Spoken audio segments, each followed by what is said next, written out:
السلام علیکم پاکستان، میں ہوں آپ کی میزبان Malia Hashmi. Welcome to my YouTube channel. ناظرین، آج کی تازہ ترین صورتحال پر بات کریں گے. گلگت بلتستان 2020 الیکشنز کے رزلٹس پر بھی بات کریں گے اور ان الیکشنز کے ذریعے گلگت بلتستان کی عوام نے ہر پولیٹیکل پارٹی کو کیا پیغام دیا ہے، کیا سبق سکھایا ہے. ہر پولیٹیکل پارٹی کے لیے سیکھنے کو بہت کچھ ہے. نون لیگ کا جو اینٹی اسٹیٹ بیانیہ تھا، جو پاکستان کی قومی سلامتی کے اداروں پر حملہ کرنے کا بیانیہ تھا، اس کو بری طرح سے گلگت بلتستان کی عوام نے ریجیکٹ کیا ہے. اور پاکستان تحریک انصاف کو یہ مزہ چکھایا ہے کہ اگر آپ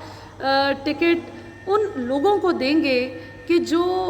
دوسری جماعتوں سے عین اس وقت جو الیکٹیبلز اٹھ کر آ جاتے ہیں کہ ان کو لگتا ہے کہ یہ کشتی اب ساحل تک پہنچ جائے گی اور یہ کشتی ڈوبنے والی ہے، اور وہ لوگ جو نظریاتی ورکرز ہوتے ہیں آپ کے، جو محنت کرتے ہیں، بہت عرصے سے لگے ہوتے ہیں ایک نظریے پر، جب آپ ان کو چھوڑ کر ایسے لوگوں کو ٹکٹ دیتے ہیں تو پھر وہ آزاد امیدوار بن کر لڑتے ہیں الیکشن، اور وہ آپ کے چنے ہوئے وہ لوگ جو ابھی ابھی آپ کی کشتی میں سوار ہوئے ہوتے ہیں، کسی نظریے سے متاثر ہو کر نہیں بلکہ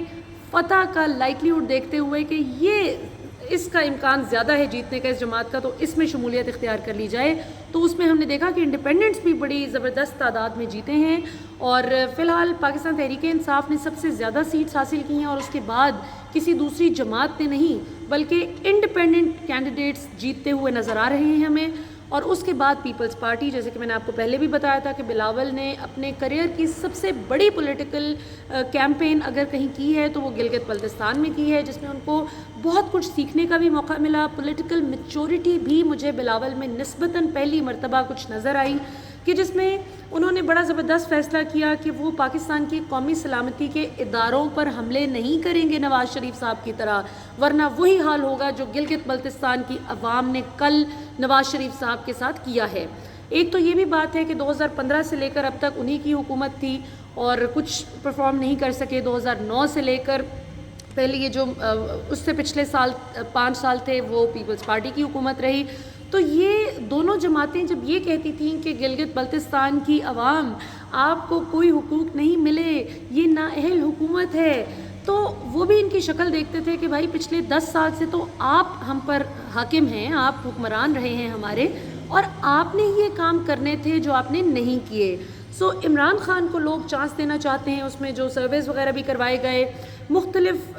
ٹی وی چینلز نے جو روڈ شوز کیے، اس میں بارہا ہم نے دیکھا کہ وہاں کی عوام بہت ہائی ہوپس رکھ رہی تھی عمران خان سے، ان کو امید نظر آتی ہے. ایک تو آبویسلی بہت سے لوگ عمران خان کی ایمانداری اور ان کے ویژن سے بھی متاثر ہیں، لیکن بہت سے لوگ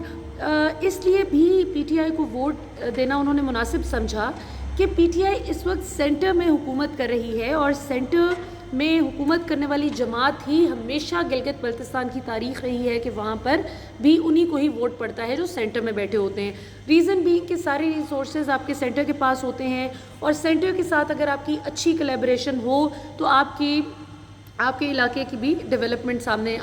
آنے کا چانس ہوتا ہے. ادروائز اس وقت اگر پیپلز پارٹی یا پی ایم ایل این کو ووٹ دے بھی دیتے وہ، تو ان کو جب تک پی ٹی آئی کی حکومت ہے سینٹر میں یہی سننے کو ملنا تھا کہ لو جی وہ تو پی ٹی آئی کچھ کرنے نہیں دے رہی بھلے خود ہی انیشیٹو نہ لیا ہو. تو یہ بڑا غور طلب فیکٹر ہے کہ پی ٹی آئی کے نظریے نے بھی متاثر کیا ہے یقیناً، لیکن زیادہ جو ایک بات ہے کہ پی ٹی آئی چونکہ سینٹر میں خود موجود ہے، اس وجہ سے بھی بہت سے لوگوں نے پی ٹی آئی کو ووٹ کیا ہے. بسائڈز بہت سے لوگ تنگ آ چکے تھے کہ 2009 سے لے کر اب تک نون لیگ اور پیپلز پارٹی ہی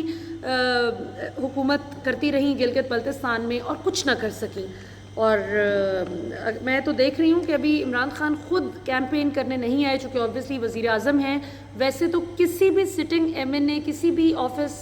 پبلک آفس ہولڈر کو اجازت نہیں ہوتی کہ وہ الیکشن کیمپین رن کرے کہیں پر کسی علاقے میں جا کر، جو کہ کھل کر اس اصول کی پامالی کی گئی، اس قانون کو روندا گیا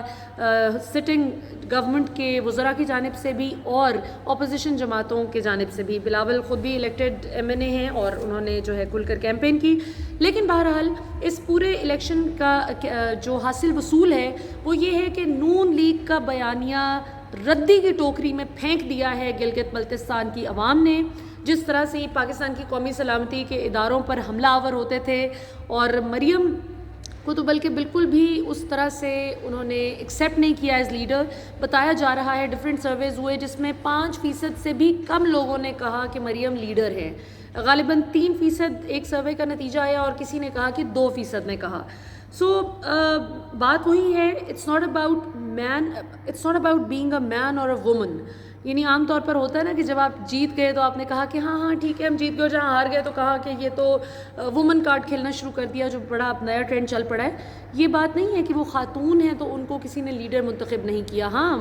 اس میں کوئی شک نہیں کہ گلگت بلتستان کے لوگ اپنی خواتین کو ووٹ ڈالنے کے لیے نہ لے کر جاتے ہیں, نہ وہاں پر اچھا سمجھا جاتا ہے اس بات کو کہ خواتین ووٹ کریں, جو کہ ایک بہت عجیب سی بات ہے کہ خواتین کا بھی پاکستان کے وسائل پر اور پاکستان کی پالیسی میکنگ, ڈیسیجن میکنگ میں اتنا ہی اختیار ہونا چاہیے کہ ہمارا صاحب اقتدار کون ہو, اس کے چناؤ میں ان کا سے اتنا ہی ہونا چاہیے جتنا مردوں کا. بلکہ پاکستان کی خواتین کی پاپولیشن تو 51% ہے اور مردوں کی پاپولیشن 49% ہے. تو آبادی کے اعتبار سے تو پاکستان کی خواتین تعداد میں زیادہ ہیں, لیکن بہرحال ہر جگہ کا اپنا اپنا کلچر ہوتا ہے. میں امید کرتی ہوں کہ انشاءاللہ آنے والے دنوں میں اب پاکستان تحریک انصاف کی جو حکومت آئی ہے, جو کہ بس بن چلی ہے, اور ظاہر ہے جو انڈیپینڈنٹ کینڈیڈیٹس بھی جیتے ہیں, یہ اگرچہ پیپلز پارٹی کی جانب سے بہت تیزی سے ان سے رابطہ کیا جا رہا ہے. نون لیگ تو بیچاری اس پوزیشن میں ہی نہیں ہے کہ وہ رابطہ کر سکے, نہ ان کی اب کوئی, وہ کہتے ہیں نا کہ اب منہ ہی نہیں رہ گیا رابطہ کرنے والا, کہ آپ کے بیانیے کوئی لوگوں نے ردی کی ٹوکری میں پھینک دیا. ہم نے وہ دیکھے تھے لوگوں کے جو جب روڈ شو میں آپ پوچھتے ہیں ڈفرینٹ لوگوں سے ان کی رائے, تو ایک شخص نے کہا کہ, جو میں نے کل ٹویٹر پہ شیئر بھی کیا تھا, ایک شخص نے کہا کہ پاکستان کی فوج سے محبت ہمارے خون میں شامل ہے, اور اگر ہم سکردو والوں نے مریم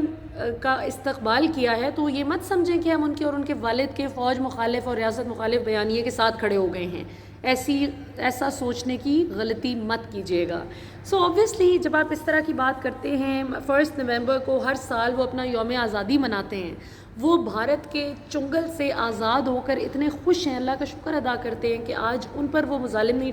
ڈھائے جا رہے جو بھارتی مقبوضہ کشمیر میں ڈھائے جا رہے ہیں. تو آپ جو ان کے سیویئرز ہیں, اللہ نے جن کو فرشتے بنا کر ان کی مدد کرنے کے لیے بھیجا, جو پاکستان کی فوج ہے, آپ اسی کے خلاف زہر اگلیں گے تو یہ آپ کا بے وقوف ووٹر نہیں ہے. بہت سے ووٹرز آئی ایم شور عقل مند بھی ہوں گے پی ایم ایل این کے, لیکن وہ بے وقوف ووٹرز جو کہ ریاست پر حملے میاں صاحب کرتے جائیں اور اس کو بھی غلط نہ کہیں, تو اس کو پھر میں بے وقوف ہی کہوں گی, کہ جہاں پر آپ نیشنل انٹرسٹ آپ کا پیچھے رہ جائے اور آپ کے جو انڈیویجولسٹک گینز ہیں وہ آگے آ جائیں. سو میں امید کرتی ہوں کہ پاکستان جو گلگت بلتستان کی عوام ہے, ان کی ہیلتھ, ان کی ایجوکیشن, ان کا جو ہیومن ریسورس ڈیولپمنٹ کے ایشوز ہیں, جو عمران ریاض خان تو بلکہ یہ بھی بتا رہے تھے, جو سعید قاضی صاحب نے ایک ٹی وی پروگرام میں بھی بتایا, اور عمران نے بعد ازاں اپنے پروگرام میں بھی یہ بات کی کہ وہ چونکہ شکار کھیلنے اکثر اوقات جاتے ہیں گلگت بلتستان والی سائٹ پر,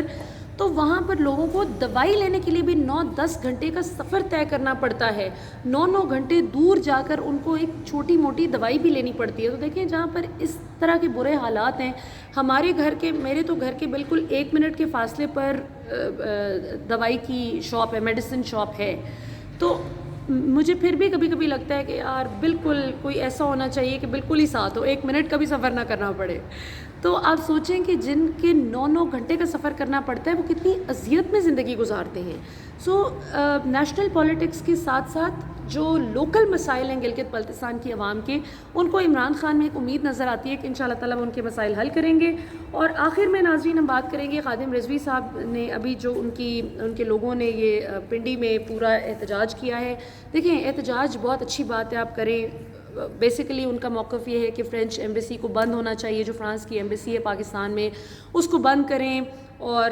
جو فرینچ پروڈکٹس ہیں پاکستان میں ان کا بھی سختی سے بوائیکاٹ کیا جائے, بالکل ہرگز وہاں سے کچھ بھی امپورٹ نہ کیا جائے. یہ بڑی غیرت مندانہ, بڑی اچھی ڈیمانڈز ہیں, اور ان کو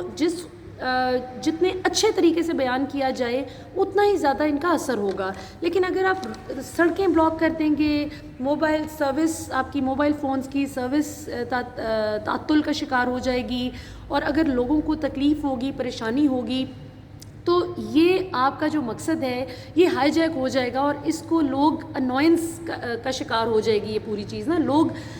تنگ ہوں گے اس سے. لوگ کہیں گے کہ یار مطلب ٹھیک ہے نا فرانس جانے اور ہم جانے, وہ جو آپ کا مقصد ہے جس پہ پوری قوم کو ایک ہونا چاہیے وہ مقصد فوت ہو جائے گا. تو میں اپیل کرنا چاہتی ہوں اپنے چینل کے توسط سے کہ جو مجھے سن رہے ہیں خدا را اس چیز کو سمجھنے کی کوشش کریں. آپ اچھے طریقے سے حکومت کے ساتھ بیٹھ کر اپنی, بلکہ آپ اگر 2-3 اپنے ریپرزینٹیوز جو ہیں وہ حکومت اور اپوزیشن کے ساتھ مل کر بٹھائیں, یہ مل کر فیصلہ سازی اس میں کی جائے تو اس جیسی خوبصورت کوئی بات ہی نہیں, اس سے خوبصورت کوئی ڈیمانڈ ہو ہی نہیں سکتی. لیکن اگر آپ یہ کہیں کہ نہیں جی ہمیں فلاں جگہ تقریر کرنے دی جائے, اور پھر ظاہر ہے جو ٹریک ریکرڈ ہے خادم رضوی صاحب کا کہ وہ پھر اگر اس کو دھرنے کی شکل اختیار کر دیں تو وہ پھر اتنا اچھا نہیں رہے گا. وہ پھر آپ کی عوام تنگ ہوگی اور لوگوں کا روزگار تنگ ہوگا. دیکھیں اس وقت کووڈ کرائسس جو ہے وہ دوبارہ سے اس کی سیکنڈ ویو آ چکی ہے اور بہت ہی تکلیف دہ چیز ہے یہ. تو اللہ معاف کرے, مطلب کہاں ہمیں ماسک پہننے کی ہدایت کی جا رہی ہے. وہ ٹھیک ہے کہ حکومت نے اور اپوزیشن دونوں نے ہی ٹکا کر اس کی وائلیشن کی ہے,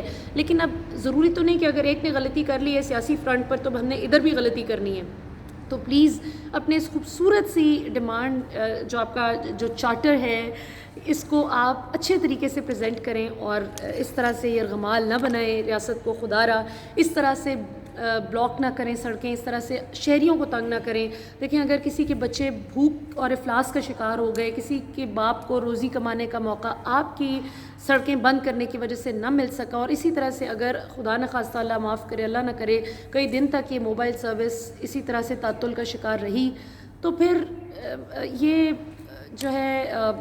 سب کی زندگی تنگ ہوگی. اس سے آپ کی معیشت بھی تنگ ہوگی اور بہت سا انویسٹر جو پاکستان میں ادروائز آ کر کام کرنا چاہتا ہے, پیسہ لگانا چاہتا ہے میرے آپ کے روزگار کے لیے, اس میں بہت بڑا ڈینٹ پڑے گا. سوچئے گا ضرور, مجھے اپنی دعا میں یاد رکھیے گا. پاکستان زندہ باد.